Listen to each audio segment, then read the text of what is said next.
Good morning students. आज हम अनुकूलतम आकार की परिभाषा एवं विशेषताओं के बारे में जानेंगे। Definition and characteristics of optimum size. Professor Robbins कहते हैं, अनुकूलतम फर्म से हमारा अभिप्राय ऐसी फर्म से है जिसमें तकनीकी तथा संगठन की योग्यता की वर्तमान दशा के कारण प्रति इकाई औसत लागत मूल्य निम्नतम हो तथा वे सभी लागत व्यय जिन्हें दीर्घकाल में पूरा कर लेना चाहिए सम्मिलित हों। बाई तथा हिवेट के अनुसार अनुकूलतम आकार की औद्योगिक इकाई व्यावसायिक उपक्रम का वह संगठन है जो तकनीकी निश्चित दशाओं तथा उसके द्वारा उत्पादित बाजार के मूल्यों की दशाओं में दीर्घकाल में अपना माल सबसे कम औसत लागत पर उत्पादित कर सकती है। प्रोफेसर घोष के अनुसार पूर्ण प्रतिस्पर्धा की दशाओं में सभी इकाइयां उस सीमा तक विकसित होती हैं जहां पर उत्पादन के सभी साधनों का सबसे प्रभावी उपयोग हो सके। जब औद्योगिक इकाई इस सीमा तक पहुंच जाती है तो उसे अनुकूलतम आकार की इकाई कहते हैं। Doctor PS. लोकनाथन के शब्दों में प्रत्येक उद्योग में तथा प्रत्येक इकाई की प्रचलित प्रत्येक उत्पादन पद्धति में प्लांट का एक निश्चित आकार होता है जिससे कम आकार होने पर तकनीकी कारणों से उत्पादन असंभव तथा आर्थिक कारणों से लाभ रहित होता है। उपयुक्त महत्वपूर्ण परिभाषाओं का अध्ययन करने पर हम इस निष्कर्ष पर पहुंचते हैं कि अनुकूलतम इकाई में औसत लागत न्यूनतम होती है। औसत लागत में समस्त अल्पकालीन तथा दीर्घकालीन लागतों को सम्मिलित कर लिया जाता है। उत्पादन अधिकतम होता है, कार्य क्षमता अधिक होती है। अधिकतम लाभ होना अनिवार्य नहीं है। व्यवसाय से संबंधित सभी प्रकार की क्षति एवं बर्बादी रुक जाती है। उत्पादन के विभिन्न घटकों जैसे भूमि, श्रम, पूंजी, साहस, प्रबंध आदि के बीच आदर्श समन्वय स्थापित हो जाता है। न किसी साधन का दुरुपयोग होता है और न कोई साधन निष्क्रिय रहता है। अनुकूलतम इकाई की उत्पादकता अधिकतम होती है। इकाई का अनुकूलतम आकार प्रत्येक उद्योग के लिए तथा एक ही उद्योग में विभिन्न फर्मों के लिए भिन्न भिन्न हो सकता है। पूर्ण प्रतियोगिताओं की दशा में फर्मों का आकार अनुकूलतम होने की प्रवृत्ति रखता है, किंतु वह आवश्यक नहीं है कि पूर्ण प्रतियोगिता के अभाव में फर्में अनुकूलतम से कम आकार की होती हैं।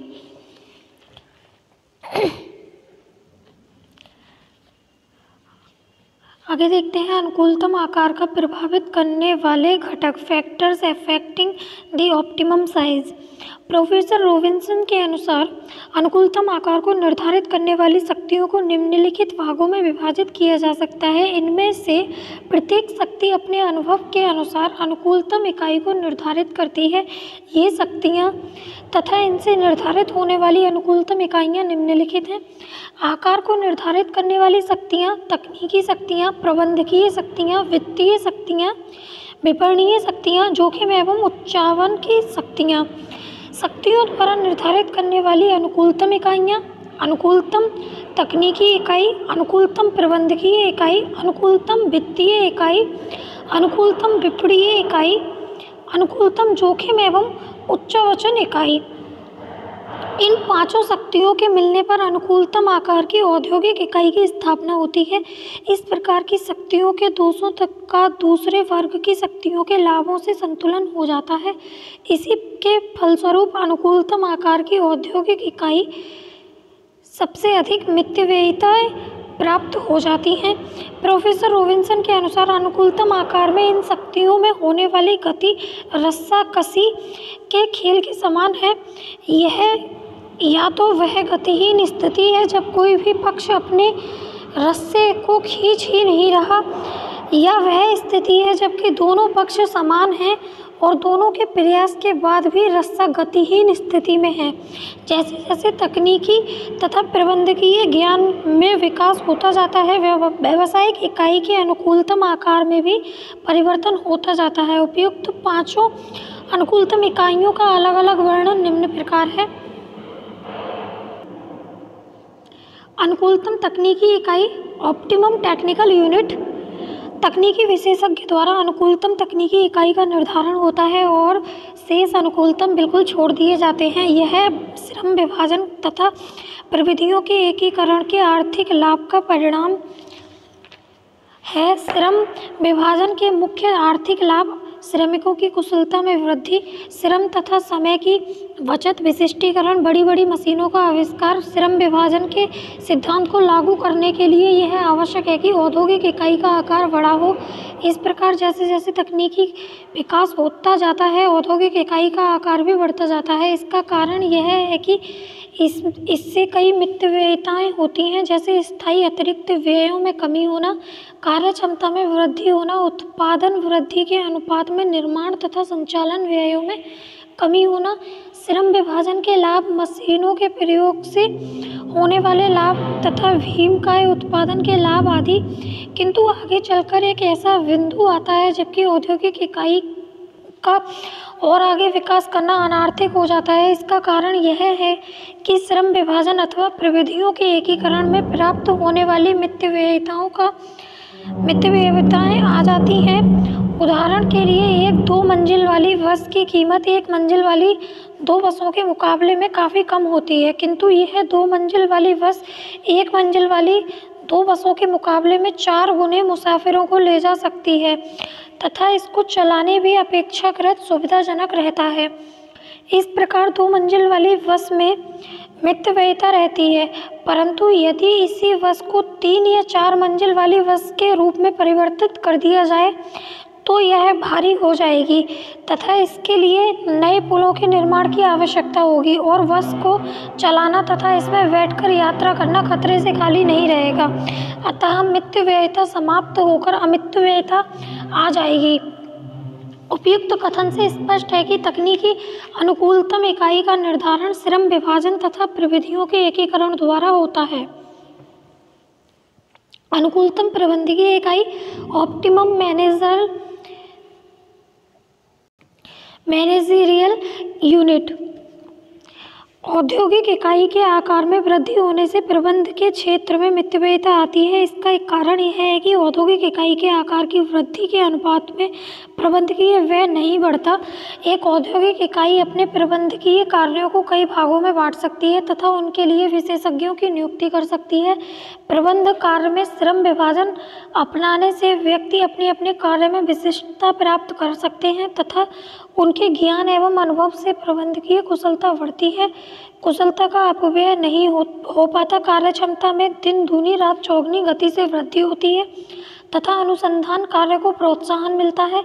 उत्पादन नियोजित ढंग से होने लगता है और प्रति इकाई लागत भी कम हो जाती है, परंतु एक सीमा के पश्चात औद्योगिक इकाई के आकार में वृद्धि हो जाने पर न केवल प्रबंधकीय मितव्ययिताओं में कमी आ जाती है बल्कि अमितव्ययिताओं दृष्टिगोचर होने लगती हैं। इसका कारण यह है कि औद्योगिक इकाइयों का आकार आवश्यकता से अधिक बढ़ जाने पर विभिन्न विभागों में समन्वय करना कठिन हो जाता है तथा व्यक्तिगत संपर्क में हो जाता है।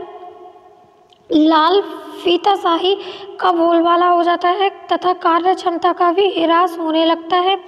प्रोफेसर रोबिन्स के अनुसार एक बड़ी फर्म पहियों के अंदर पहियों की श्रृंखला है। एक बड़ी विस्तृत मशीन है जिसमें प्रत्येक निर्णय के लिए एक व्यक्ति से परामर्श लेना, दूसरे से पूछना, तीसरे से अनुमति लेना तथा चौथे से समझौता करना पड़ता है, जिसके परिणाम स्वरूप निर्णय लेने में काफ़ी विलंब हो जाता है। अतः कुशल प्रबंध बनाए रखने हेतु एक सीमा के पश्चात औद्योगिक इकाई के आकार की वृद्धि को रोका जाता है। इस सीमा पर अनुकूलतम प्रबंधकीय इकाई का निर्माण होता है। अनुकूलतम वित्तीय इकाई ऑप्टिमम फाइनेंशियल यूनिट। वित्त सभी आर्थिक क्रियाओं का जीवन रक्त होता है। औद्योगिक इकाई चाहे बड़ी हो अथवा छोटी, सभी को वित्त की आवश्यकता पड़ती है। जैसे जैसे औद्योगिक इकाई का आकार बढ़ता जाता है वैसे वैसे उसकी वित्तीय आवश्यकताएं भी बढ़ती जाती हैं। दूसरे शब्दों में जैसे जैसे किसी औद्योगिक इकाई के वित्तीय साधन बढ़ते जाते हैं, इसका आकार भी बढ़ता जाता है। वित्त के क्षेत्र में सदैव बड़े आकार की औद्योगिक इकाई लाभ में रहती है, क्योंकि इकाई आकार में जितनी बढ़ेगी उसे उतनी ही सस्ती दर पर पूंजी प्राप्त होगी। निजी एवं सरकारी दोनों ही वर्गों में वित्तीय संस्थाएं बड़े आकार वाली औद्योगिक इकाइयों को बड़ी आसानी से कम ब्याज पर अधिक मात्रा में पूंजी उपलब्ध कर देती हैं। अतः उत्पादन जिस रीति से बढ़ता जाएगा, वित्तीय व्यय उस रीति से कम होता जाएगा। इस प्रकार वित्तीय शक्तियाँ बड़े आकार की औद्योगिक इकाई के पक्ष में होती हैं। आगे देखते हैं अनुकूलतम विपणन इकाई, ऑप्टिमम मार्केटिंग यूनिट। एक अनुकूलतम विपणन इकाई बड़े पैमाने पर क्रय किए जाने वाले तथा विक्रय के फलस्वरूप होने वाली मितव्ययिताओं तथा अमितव्ययिताओं का फल है। एक बड़ी औद्योगिक इकाई बड़े पैमाने पर कच्चे माल आदि का क्रय करती है, अतः उसकी सौदा करने की शक्ति बढ़ जाती है और वह कम भाव पर माल का क्रय कर सकती है। इस कार्य के लिए वह विशेषज्ञों की नियुक्ति भी कर सकती है तथा वैज्ञानिक साधनों को प्रयोग में ला सकती है। इससे यातायात में मितव्ययिता रहती है। यही नहीं, उच्च कोटि का कच्चा माल खरीदने से अच्छा माल तैयार होता है और अपेक्षाकृत अधिक मूल्य पर बेचा जा सकता है। इसी प्रकार बड़े पैमाने पर माल का विक्रय करने से कई मितव्ययिताएं होती हैं, जैसे सामूहिक विज्ञापन करने से विज्ञापन व्यय में मितव्ययिता, वितरण व्यय में मितव्ययिता, विक्रय विशेषज्ञों की नियुक्ति से होने वाले लाभ, कम स्टॉक, ब्याज में बचत आदि।